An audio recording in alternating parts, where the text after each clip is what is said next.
general, golf, even just a few short years ago, was a very different sport.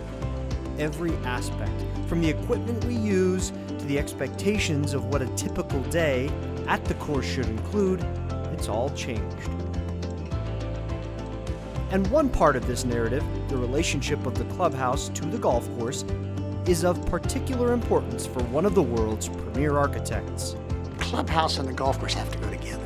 You can have all the great golf courses in the world, but if you don't have the clubhouse that complements it and fits it and works for it and works for its membership, it's just as important to be able to sell your membership is to have a place for great dining, for all the amenities that you need to service your membership, as well as it fit to the golf course. The key is to be aware of these needs, of the needs of a changing membership, a changing culture, a changing world, and whose responsibility it ultimately is to engage this conversation. From a big picture standpoint, it's always the challenge that the board faces of changing the culture. People expect convenience, short stays, limited time, shorter duration activities, and they want to be pampered. We face trying times moving ahead. There's going to be a lot of new ideas coming to those boards of how they're going to shape their spaces. Ideas like replacing a dining room with a grill room and adding the in-demand casual atmosphere that comes with it. Adding or expanding on-site fitness, spa, and salon services so members can get everything they need in one location. Becoming a true country club in every sense of the word. Equipped with this information, Peacock & Lewis architects and planners and Jack Nicklaus have worked hand in glove for many years on the front lines of this transformation all across the country and in Asia. They recently sat down together to talk shop, history, and a few notable projects along the way. So Jack, our relationship goes back, the firm's relationship with you goes back into the late 60s when Peacock & Lewis designed your house. Well, Carol Peacock was my first obvious with Carol and Hap Lewis back in late 60s, and I wanted to do a house. And so it lost tree, and matter of fact, it's the house I'm in today. I've been calling Peacock & Lewis for a lot of years. Yeah, and how did you happen to find Peacock & Lewis? I was told that they were a really good firm. And I'm glad that that's borne out for you. As golf has evolved and younger people are getting into golf, and we're seeing more family activity, a lot more increase with women's activity in golf, we're now starting to have a lot of outdoor dining venues on the golf course. And I know for a period of time, because of your professional career in golf, that it could have been a distraction for those people coming into that backdrop with amenity behind the golf course. Has your attitude changed a little bit about having those in the clubhouse engage the activity for those final shots coming into 18 and the activity on the 18? I never really changed. I think you have to be very careful of how much noise you have on the patio and the outside, and I think that's your job to make sure that you try to contain the noise so it doesn't bounce out on the golf course. You've got to be far enough away that it doesn't interfere with the golf, but it sort of complements it as a background. And to attract that next generation of golfer that may not necessarily be a golfer. And whatever the architecture is, whether it's Tuscan, modern, contemporary, whatever it is. I mean, I'm not a contemporary guy or modern guy, but I've done a lot of golf courses where we've had modern clubhouses and contemporary, and it's generally speaking, they ended up, if you get landscape and so forth on, they still fit all right. But it's the function. The function to me is the most important part. That's what you did so well at the Bears Club, is a function of that clubhouse really works well and really fits well with the outside. I think it's important as a clubhouse designer and club amenity designer to have a relationship with a golf course architect when you're either redoing a golf course or designing a golf course, and get that relationship golf amenity to golf course right. And so we got the call in the late 90s to work on the Bears Club. And I remember when we came to your house and we were having a design charrette here in the boardroom. And we did charrette prior to, we wanted some international, national firms on the Bears Club. And we did a lot of interviewing.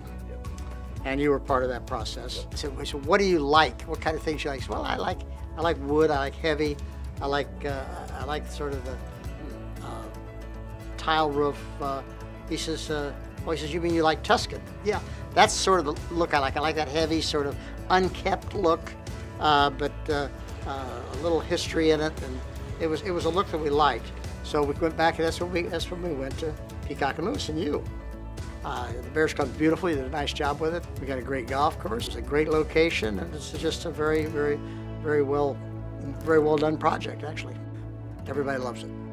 well, to your credit and Barbara's and the board, you've adapted to the times as well. You have to. If you don't, you're in trouble. The way we've expanded the casualness of the club downstairs, particularly in the men's area, where we added a bar, we opened the doors to an outdoor patio that flowed to a fire pit that overlooks 18, and the relationship of the clubhouse to the 18th green and the water feature around 18.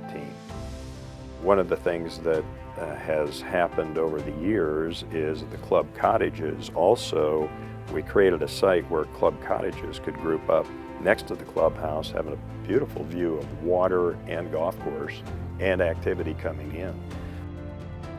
And I know that some of those changes come difficult at clubs that are traditionally golf clubs. Well, it's, I fought it, as you know, and because I just didn't think we needed it, but I was wrong, and you all were right, that all the additions have done nothing but add to the club, to the pleasure of the membership, to the entertainment value, and the ambiance. It's just added all to it. It's been very good. That was a really good example. Another one that was similar to that we, and it was actually before my time, was Bear Lakes Country Club, where you were working with Perini Land Development on developing 2 golf courses, and Carol Peacock at the time was designing a clubhouse that would go with that. And there's an example where you designed a joint green. 9 and 18 are a combined green that create a beautiful... Just a double green, yeah. Yeah, double green, and then water. A water feature in front of it with a couple of bridges coming over the water. And the clubhouse, the amenities inside are the grill room and the dining room and the golf shop overlook that. I always look at the golf as the total golf experience from the time that I arrive to the site and I'm greeted by the staff, and I go through the locker room and come through the golf shop and hit some balls, play the golf, and then the after golf activity is a lot of fun as well. And so trying to make sure that the clubhouse and the golf shop and the amenities facilitate that total golf experience with your great golf course, obviously, has really been what we've focused on, I think, together over the years, is making sure that that total golf experience is realized. Another project that we worked on, and it was almost, well, again, kind of a funny story, another life-changing experience for me, was the Lost Tree Club. We have gone on with our relationship and the relationship of a lot of the members at the Lost Tree Club to be there for over a 10-year period doing amenities. Clubhouse itself is a large clubhouse. You had the opportunity to put the club and move it back away from the driving range because the driving range is too short. Yep. And what we did was the old clubhouse was 50 feet closer to the driving range than the current one was. And so what we did is pick the building up 6 to 8 feet from where it was so we could look down into the golf course, and then design the clubhouse to have a panoramic view from the grill room looking down 1 over to the men's locker room looking down 10. It's got a lot of different spaces that are utilized. The members love it. They absolutely do. Yeah, in fact, talking to Rick Bayless, who manages that club for you, their food and beverage sales have doubled. In that, when you talk about a gated community where the majority of F&B is created, sales created by the members, in a captive audience with 500 homes to double is... They're doing very well. Yeah, it turned out Yeah, it's real doing very nice. well, and it's largely due, not largely, it is due to your clubhouse. Well, and all the people who had great input to make it a great clubhouse. Another one that was, I think, again, a game changer for the client, and was a simple solution, but it was based on a collaborative effort. We traveled to China together, and we were at the Nicklaus Club Beijing, and we had designed a clubhouse that was 2 stories with a basement to put the carts underneath and have more locker room and banquet facility. The client wanted more banquet capability at the club. So when the government came back and said, no more expansion, you can renovate what you have, and you can add on to the terraces that are there, we were stuck with a situation where we didn't have great view sheds into the golf course as it was being planned. And I remember standing on the back terrace with you and your golf course architect and some of the clients, and you said, well, what's the water table? Is there an opportunity to lower if we can't raise the clubhouse, can we lower the golf course? And I think it was 8 feet or something? It's about 14 feet down. 14 feet down. So now from those terraces, you get great views down and into the golf course. Well, what we did, obviously, we took the same footprint, Yep. and now all of a sudden, Beijing is flat as a pancake. The whole golf course was flat as a pancake. You came out of the back of the clubhouse, you just walked straight out into everything. There was no features, no nothing. Yep. So what we did, this is a case where we, by doing the golf course, enhanced your clubhouse. No question. And so here we took the golf course and we dropped it down in, and it may have been more than 14 feet, but I think that's about what the water table turned out to be. And we put the 9th and 18th greens down low, did a similar thing that we did at Bear Lakes. We put the lake in the middle, but the lake was way down. And now you're sitting up, and then we took all the material out of there and created an amphitheater that went out maybe almost 300, 350 yards away from the clubhouse. So all the other holes coming in and out, we were coming in this hill back and forth. And so now from the clubhouse on the patio, which is very pretty. The clubhouse is not big. It's clubhouse 25,000. Yeah, it's just 125,000 square feet. And created another place for the carts, which is okay. Would like to have put them into the clubhouse, but that didn't turn out to be possible. But Brian, that clubhouse is as functional and works just perfect for that club. Yep. And it's well, I'll tell you what's happened. When they started with this golf course, they were getting roughly $5,000 for a membership. Dues were nothing. He had, to amount to anything, he had 50 members.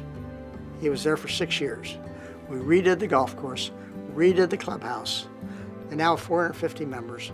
Highest entry fee of any golf course in China. Most successful golf course in China. Waiting list to get in. It's located well. It was because of location. Not very much land, but a very, very successful project due to a combination of golf course and a clubhouse, and how it operates, how it functions, is absolutely imperative to the success of a project.